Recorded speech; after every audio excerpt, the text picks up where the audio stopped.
Ibalik natin ang tapang at malasakit para sa Diyos, sa bayan, para sa bawat pamilyang Pilipino. Ako si Sara Duterte, tatakbo bilang Pangulo ng Pilipinas.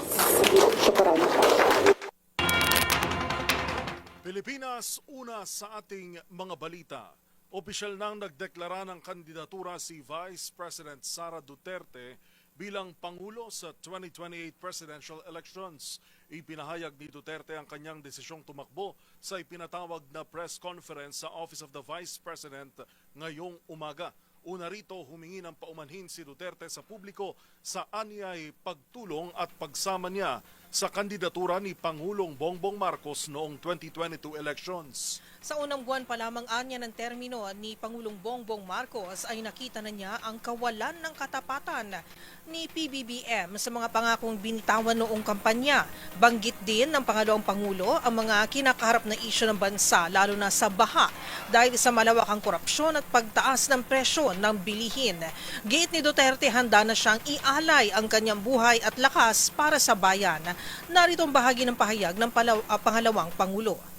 Humihingi ako ng paumanhin, patawad kung tinulungan ko mahalal si BBM bilang Pangulo ng ating bansa. Patawad kung hanggang ngayon ay marami pa ring Pilipino ang nalulunod sa baha ng dahil sa malawakang korupsyon. Patawad kung lantaran ang pang-aabuso ng ating mga institusyon para sa pansariling interes ng mga politiko.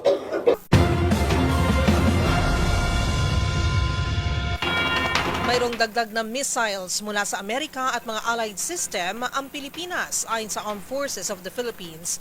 Ito ay gagamitin sa kanilang mga pag-iensayo at pagpapatrolya bilang bahagi ng pagprotekta ng pambansang teritoryo.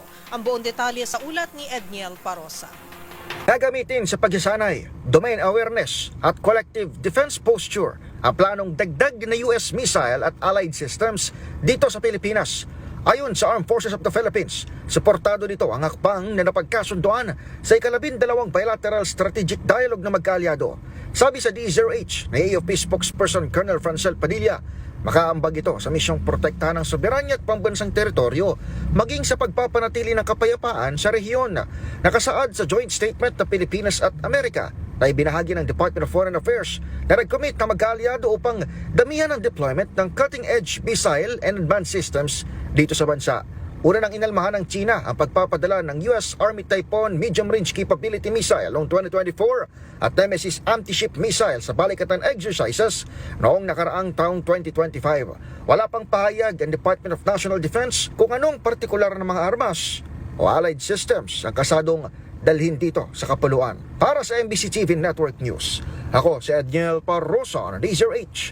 Una sa Pilipinas, una sa Pilipino.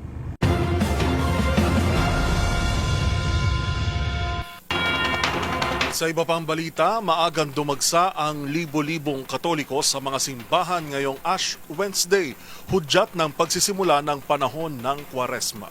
Sa Baclaran Church dito sa Parañaque City, tinatayang 15,000 ang dumagsa kaninang madaling araw at inaasahang papalo ng hanggang 100,000 katao buong araw.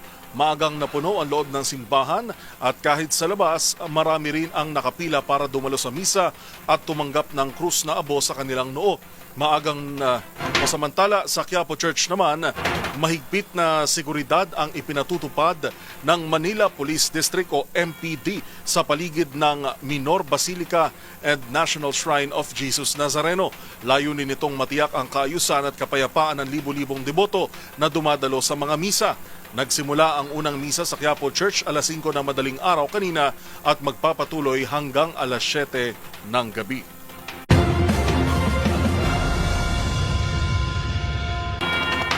Opisyal naman na magsisimula ang Ramadan bukas, February 19, sa halip na ngayong araw ng Miyerkules. Itong inanunsyo ng National Muslim Commission on Filipinos matapos hindi masilayan ang buwan sa isinagawang moon sighting activity kagabi. Isinagawa ang moon sighting upang matukoy ang tamang pagsisimula ng banal na buwan ng Ramadan, alinsunod sa mga katuruan ng Islam. Pinapayuhan naman ang lahat ng Muslim sa rehiyon na maghanda para sa pagsisimula ng Ramadan sa nasabing petsa.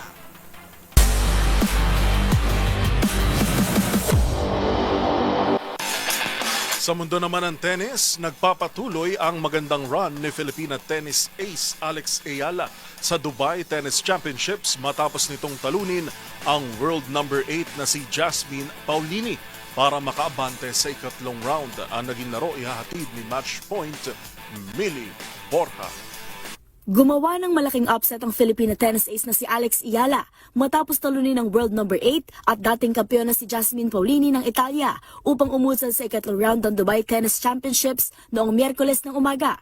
Agad na ipinakita ni Ayala ang kanyang dominasyon sa unang set bago nakipagbakbakan at nagtagumpay sa mas dikit na ikalawang set laban sa ika-6 na seed ng torneo. Matapos ang laban, ipinahayag ni Ayala na isang malaking tagumpay para sa kanya ang makipagsabayan at manalo laban sa isang top 10 player, bagay na lalong nagbigay halaga sa kanyang panalo. Ibinahagi rin ng 19-year-old tennis star na habang nasa court ay naramdaman niya ang malakas na suporta ng mga Pilipino sa stadium. Ang Dubai Tennis Championship ang ika-6 na torneo ni Ayala ngayong taon.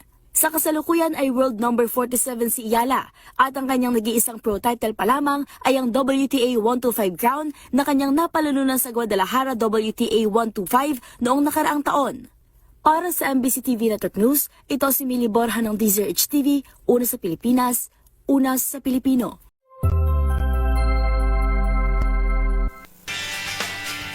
Upang mas maging healthy si baby, isa daw sa susi ay ang yakap at skin-to-skin contact sa kanilang ama. Lumabas kasi sa pag-aaral na may malaking na itutulong ito sa kalusugan lalo na ng mga newborn babies. Ang paliwanag dyan ng mga eksperto, panoorin sa Expert's Opinion Report ni Rovic Manuel. Lumabas sa isang bagong pag-aaral na mahalaga ang skin-to-skin contact sa pagitan ng tatay at ng bagong silang na sanggol. Hindi lamang bilang isang simpleng paraan ng paglalapit ng loob ng mag-ama, kundi isang biological na pangangailangan na may malaking epekto sa kalusugan ng bata. Ang skin-to-skin contact o direktang pagdampi ng balat ng ama sa kanyang bagong silang na sanggol sa loob ng unang oras ng pagsilang ay nagpapataas ng oxytocin na kilala rin bilang bonding hormone. Ang oxytocin ay makatutulong upang mabawasan ang stress ng sanggol, patatagin ang pundasyon ng emosyonal na koneksyon ng mag-ama at gawing mas kumpiyansa ang mga tatay sa kanilang bagong papel bilang isang magulang. Ayon din sa pag-aaral, ang mga sanggol na nakararanas ng skin-to-skin contact mula sa kanilang mga ama ay nagpapakita ng mga sumusunod. Una, stable na tibok ng puso at paghinga dahil mas mabilis ang kanilang pag-aadya sa buhay sa labas ng sinapupunan. Maayos na body temperature dahil nagsisilbing natural na incubator ang dibdib ng ama. Mas mahimbing na pagtulog dahil mas mababa ang kanilang cortisol o stress hormone, mas madalang silang umiyak at mas nagkakaroon ng mahimbing na tulog na mahalaga para sa development ng kanilang utak. Kaya naman paalala ng mga eksperto para sa mga daddy at soon to be dad, wag lang purong si mami ang pagbuhati ng inyong bagong silang na anak. Mahalaga rin ang inyong paghele o pagyakap kay baby. Para sa MBC TV Network News, ito si Rovic Manuel ng DZRH TV. Una sa Pilipinas, una sa Pilipino.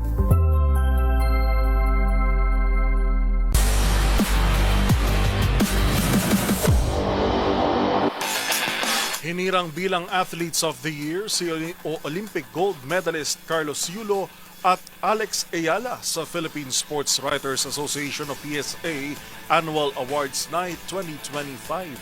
Ang iba pang kinilala sa naturang event sa report ni Matchpoint, Millie Borja. Pinarangalan sina Carlos Yulo at Alex Ayala bilang Male at Female Athlete of the Year sa Philippine Sports Writers Association Annual Awards Night 2025 na ginanap noong Lunes sa Diamond Hotel, Manila. Tinanggap ni Yulo ang parangal matapos magwagi ng gintong medalya sa vault at bronze medal sa floor exercise sa 2025 World Gymnastics Championships. Nauna na rin siyang nag-uwi ng ginto sa floor exercise sa 2025 Asian Championships. Sa kanyang mensahe, hinikayat ni Yulo ang kapwa-atleta na ipagpatuloy ang pagiging inspirasyon sa kabataang Pilipino. Samantala, nagpahayag ng pasasalamat si Ayala sa pamamagitan ng video message dahil hindi siya nakadalo sa seremonya dahil sa Dubai Tennis Championships. Naging makasaysayan ng nakaraang season ni Ayala matapos makaabot sa semifinals ng Miami Open, makapasok sa finals ng Eastbourne Open, makagawa ng Grand Slam sa major debut, at makamit ang kanyang kauna-unahang pro title sa Guadalajara WTA 125. Bukod kay Yulo at Iyala ay pinagkaloob din ng ibang parangal, gaya ng President's Award para kay Yang Yao, Executive of the Year para kay Patrick Gregorio, at NSA of the Year para sa Gymnastics Association of the Philippines. Tinanggap naman ni Junmar Fajardo ang Mr. Basketball Award, habang sina Brian Lagunas at Bella Belen ang Mr. and Miss Volleyball Awards. At kabilang naman sa Hall of Fame inductees si Frankie Minyoza. At yun ang mga latest updates sa mundo ng sports. Para sa MBC TV Network News, ito si Millie Borja ng DZRH TV, una sa Pilipinas, una sa Pilipino.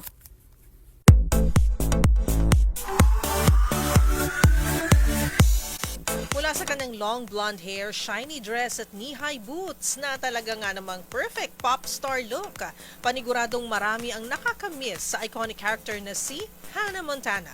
At para sa 20th anniversary ng hit TV series, muling ibabalik ni Miley Cyrus ang most beloved character ng Disney fans. Narito ang report ni Showbiz Angel. Hannah Montana finally found her way back home. Ang iconic series kasi magkakaroon ng 20th anniversary special. Batay sa anunsyo ng Disney, tampok dito ang isang exclusive in-depth interview kay Hannah Montana herself, pop star Miley Cyrus. Dito magbabalik tanaw mula sa iconic scenes and music habang mapapanood din ang ilang never-before-seen footage. Agad ngang na-excite ang fans sa pagbabalik ng seryeng naging malaking bahagi raw ng kanilang childhood. 13 years old pa lamang si Miley Cyrus nang makamit ang big break nang gumanap bilang Hannah Montana na unang napanood noong 2006 at nagkaroon ng 4 na seasons. Nakatakdang ilabas ang Hannah Montana 20th Anniversary Special sa Disney Plus sa March 24. Para sa MBC TV Network News, ito ang Showbiz Angel ng DZRH TV, una sa Pilipinas, una sa Pilipino.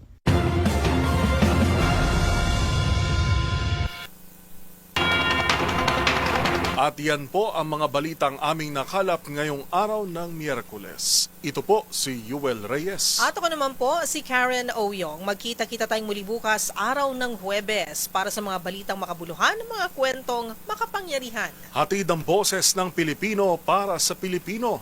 Ito ang MBC TV Network News. Una sa Pilipinas, una sa Pilipino.